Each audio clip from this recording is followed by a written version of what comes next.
అంటే అమ్మాయి కదబ్బా ప్రతి ఒక్కరి జీవితంలో కావాల్సింది. ఒకసారి ప్రతి ఒక్కరు కూడా ఫోటోలు కనిపిస్తున్న ఆమె చూడండి, అచ్చు హీరోయిన్లా ఉంది కదా.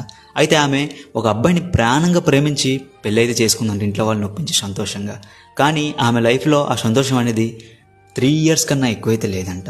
ఇలా పెళ్ళైన 3 సంవత్సరాలకే వాళ్ళ హస్బెండ్కి అది ఒక తెలియని వ్యాధి వచ్చి కాళ్ళు చేతులు అన్నీ కూడా ఉబ్బిపోయి చచ్చి పడిపోయాయి అంట. అయితే ఇంకా ఒకరి సాయం లేనిదే తన ఏ పని కూడా తన అంతలు తను చేసుకోలేడంట. ఇంకొక మాటలో చెప్పాలంటే ఇంకా అన్నీ కూడా తన బెడ్ పైనే. అయితే తన ప్రాబ్లం తను తెలుసుకొని ఆ అక్కతో ఒక మాట అయితే అన్నాడంట అతను, నా జీవితం అంటే ఇలా అయిపోయింది, నీ లైఫ్ ఇక్కడితో ఆగిపోకూడదు, నువ్వు ఇంకొకరిని మ్యారేజ్ చేసుకొని హ్యాపీగా ఉండు అని చెప్పేసి. ఆ మాటకి అక్క ఒకటే మాట చెప్పిందంట, ఏంటంటే నిన్ను ప్రాణంగా ప్రేమించి పెళ్లి చేసుకున్నాను, ఇలా నీకేదో అయ్యిందని చెప్పేసి నేను వదిలేసి వెళ్ళిపోతే నేను ప్రేమించిన ప్రేమకి అర్థం ఇంకేముంది అని చెప్పేసి, నేను బతికున్నంతకాలం నేను చూసుకుంటాను అని చెప్పి అక్కడి నుంచి వెళ్ళిపోయిందంట.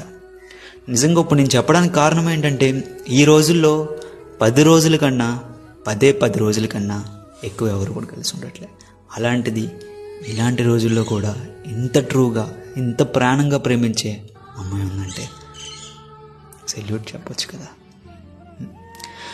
చాలామంది అంటూ ఉంటారు ఆ అమ్మాయిలందరూ కూడా ఫేకే అని చెప్పేసి, లేకపోతే బేబీ సినిమా వచ్చినప్పటి నుంచి అంటూ ఉంటారు అమ్మాయిలందరూ ఇంకెలాగా తగలాడారని చెప్పేసి.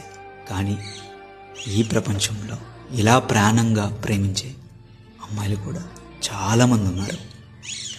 సో వీళ్ళ ట్రూ లవ్కి, ఆ అక్క యొక్క ట్రూ లవ్కి మనం ఒక్క హార్ట్ సింబల్ పెట్టకపోతే మనం తప్పే కదా అవుతుంది. నేను కూడా పెడతాను, ఒక్క హార్ట్ సింబల్ పెట్టండి వాళ్ళ ట్రూ లవ్కి.